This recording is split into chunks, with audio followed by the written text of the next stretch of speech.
নমস্কার দাদা, আজকে আমরা পানসিটের তরফ থেকে এসেছি। আজকে আমরা নদিয়া ডিস্ট্রিক্টের হরিণঘাটা ব্লকের ওপর, আমরা এই গ্রামটার নাম হচ্ছে বারাসাতপাড়া।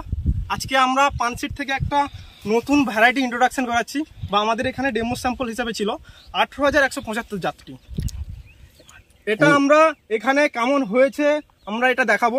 এটা পুরো জমিটা আপনারা দেখতে পাচ্ছেন, পুরো গাছটাই আমাদের আছে বাউন্ডারি। এই বাউন্ডারি দিয়ে আমাদের এই পানের ঘেরা আছে। এবার এখান থেকে পাশে আপনি দেখতে পাবেন চেক ভ্যারাইটি হিসেবে আমাদের এখানে আছে। আমাদের এটা নিরামসের রোশন ভ্যারাইটি আছে। তো আপনারা অবশ্যই ডিফারেন্সটা দেখতে পাচ্ছেন। তা বাদে আমরা সরাসরি চাষির কাছে চলে যাব। চাষি বাবু হিসেবে আমাদের এখানে হাফিজুল্লাহ উপস্থিত আছেন, এবং আপনারা নিচে আমাদের প্রোডাক্টের ফলনটা দেখতে পাবেন কিভাবে আছে। দেখতে পাচ্ছেন গাছের কাটা, গাছের গ্লেজ, ফলের কাটা এবং ফলের গেট আপ।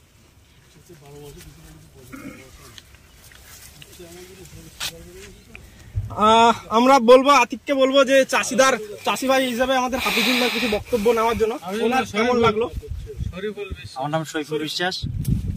আমি রসুন এবং পান দুটোই চাষ করেছি।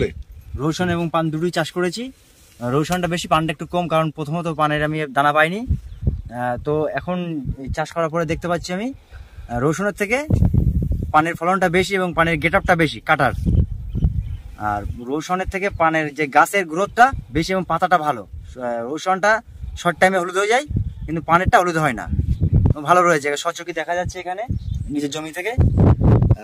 তাহলে দেখা যাচ্ছে এখানে পানের যে চেক ভ্যারাইটি আর রসুন, এই দুটোর মধ্যে পার্থক্যটা পরিষ্কার হয়ে যাওয়া ভালো। যে এর কি কাটা, পানেরটা কি কাটার জোরটা বেশি, কাটাটা কাটা পানের একটু কাটা বেশি, কাটা হাইটটা বেশি, দেখতে ভালো। দেখতে ভালো। রসুনের কাটাটা একটু কম, একটু হাইট কম। তারপর পানেরটাই ভালো, পানেরটাই ভালো, গাছের দিক থেকেও ভালো, ইয়ের দিক থেকে। যেহেতু এখন বর্তমানে তো রসুন ভ্যারাইটিটা তো একচেটিয়া চলছে, আর সেই একচেটিয়ার মার্কেটের মধ্যে কি পানের এই মাল একদম কনফার্ম করা যাবে? কনফার্ম করা যায়। রসুনের থেকে ফলন ভালো এবং গাছের ভালো, গাছের গেটআপটাও ভালো। গাছের উপরে ডুগার একটা সাইনিং আমরা দেখতে পাচ্ছি, যে ডুগাগুলো মানে উপরে উঠে আছে।